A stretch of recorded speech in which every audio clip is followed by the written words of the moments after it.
4.15 총선을 앞두고 경기 인천 격전지 예비 후보들을 만나서 각오와 비전을 들어보고 있습니다. 오늘은 도시재생 사업으로 주목받고 있는 인천 계양갑 유동수 더불어민주당 후보 모셨습니다. 어서 오십시오. 안녕하세요. 예. 당에서 단수 추천 지역으로 결정을 했습니다. 재선에 도전하게 되셨는데 먼저 출마의 변부터 좀 들어보도록 하겠습니다. 예, 먼저 코로나19 바이러스로 고통을 겪고 계시는 계양 국민 여러분께 진심으로 위로 말씀을 전합니다. 또한 부족한 저를 20대 국회의원으로 뽑아주셔서 4년간의 의정 활동을 무사히 잘 마치게 해주신 계양 국민 여러분께 감사의 말씀을 드립니다. 저는 국회의원이 되기 전에 공인회계사, 인천도시공사 상임감사 등으로 실물 경제 전문가였습니다. 당에서 이를 인정해서 첫째 연도에는 예산원내 부대표, 둘째 연도에 정책원내 부대표, 또 후반기 2년 동안 정무위 간사로서 이렇게 저를 일을 맡겨주셨고 일을 잘 수행하고 있다고 생각합니다. 4년 동안 계양구도 많은 변화가 있었습니다. 지난 선거에 저의 1호 공약이었던 효성 도시개발이 이 정체를 벗어나서 정상화되었으며 서운 산업단지가 준공되었고 제2산단이 지정을 앞두고 있습니다. 그리고 제3기 신도시인 계양 테크노 신도시가 발표된 바 있습니다. 특히 작전동 효성동의 재건축 재개발로 13,000세대 또 계양 테크노 신도시에 17,000세대 이렇게 3만 세대가 입주하게 되면 계양 인구 40만 시대가 열리게 됩니다. 계양구가 원도심 침체의 긴 잠에서 깨어나서 대한민국을 선도할 첨단 일자리가 넘치는 자독도시로 발전하는 변화하는 중요한 시점에 놓여 있는 것입니다. 인천의 진산인 계양이 산이 있고 정명 805년에 역사도시 우리 계양을 위해서 또 재청춘 28년이 녹아있는 이 계양을 위해서 또 계양 인구 40만 시대 계양의 르네상스 시대를 준비하기 위해서 계양 구민 여러분의 다시 한 번의 선택을 기다리고 있습니다. 예.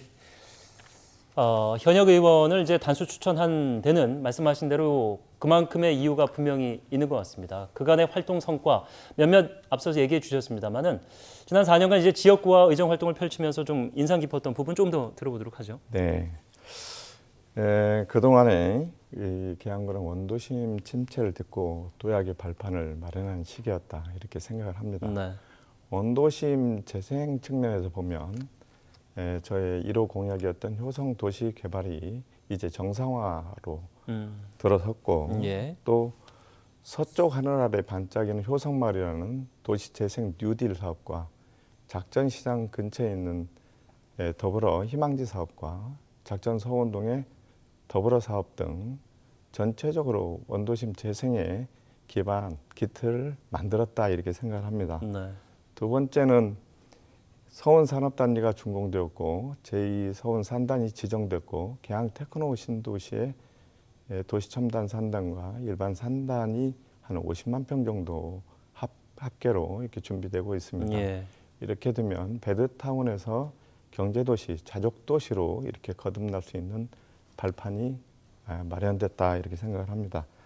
또 지난번 선거 공약에서 제가 교육혁신지구 지정을 공약했는데 교육혁신지구가 지정됐고 1학교 1강당 이것도 순조롭게 4년 동안에 4개의 강당을 유치했습니다. 예.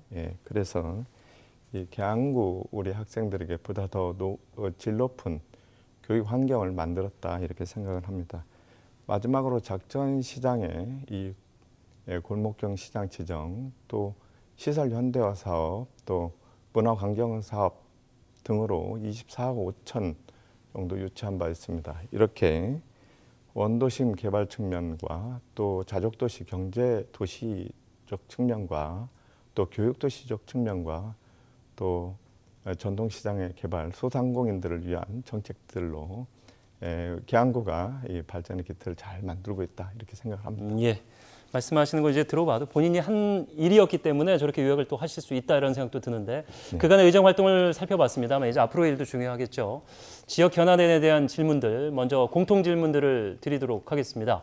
세 가지를 준비했는데 먼저 교통 이야기를 먼저 해보도록 하죠. 사실 계양 지역은 뭐 지역민들도 다 알고 있고 인근 지역민도 알습니다만 인천에서도 그렇고 서울에서도 그렇고 접근성이 상당히 좋고 그래서 교통의 이점이 있는 지역 아닌가. 네. 그래서 이 교통의 이점을 충분히 누리고 있는지 아니면은 앞으로 어떤 계획이 있으신지 이 부분 들어보도록 하겠습니다. 예, 먼저 서울 지하철 2호선을 청라로 연결하겠다 이렇게 제 공약을 내세웠는데요. 예. 우리 작전역은 하루 유동인구가 한 3만 명 정도나 되는 인천의 북부 교통의 중심지입니다. 그럼에도 불구하고 서울로 가려면 이 부평역이나 부평구청역이나 아니면 계양역을 통해서 우회할 수밖에 없는 불편을 가지고 있습니다. 예. 또한 아까 말씀드린 대로 우리 재건축, 재개발 13,000세대와 계양 테크노 신도시 17,000세대의 3만 세대의 새로운 교통 수요가 예상되고 있습니다. 이를 풀기 위해서 지난 지방선거에서 박남춘 시장님도 신정 차량 기지를 청라로 이전하는 사업을 공약으로 내세웠습니다. 예. 그런데 서울시의 의견은 이 2호선과 청라 차고지 간의 거리가 너무 멀어서 2호선 차량 운행 시스템에 문제가 생긴다. 네. 그래서 이런 기술적 결함 때문에 인천시는 국가철도망 계획에 이미 3차 국가철도망 계획에 되어 있는 홍대와 원종선에 청라에서 원종을 연결하는 것으로 계획을 바꿨고 4차 국가철도망 계획을 반드시 반영해야 된다 이렇게 생각하고 있습니다. 예. 공통 질문을 다 소화하고 추가 질문 시간이 좀 여력이 있으면 드리도록 하겠습니다. 서부 간선수로 이게 이제 부평, 계양, 김포까지 이어지는 한 13km의 수로인데 한 6.5km가 계양에 해당이 됩니다. 이 공간을 적극적으로 개발해서 친수 공간, 그러니까 지역민들이 좀 즐길 수 있게 만들겠다 이런 네. 의지를 갖고 계시죠? 그렇습니다. 예. 이게 이제 만성적인 악취로 고질적인 민원이 있는 곳인데요. 네. 이게 뭐 원래는 농어촌 공사에서 농업 용수를 공급하는 수로였습니다. 예. 그렇기 때문에 수질이 그렇게 좋지 않고 예. 주민들은 이 길을 많이 산책로로 이용하고 있습니다. 그래서 이 악취민을 해결하기 위해서 지난 8월에 인천시와 우리 시의원, 구의원 간에 많은 문제 해결을 위해서 노력을 했는데요.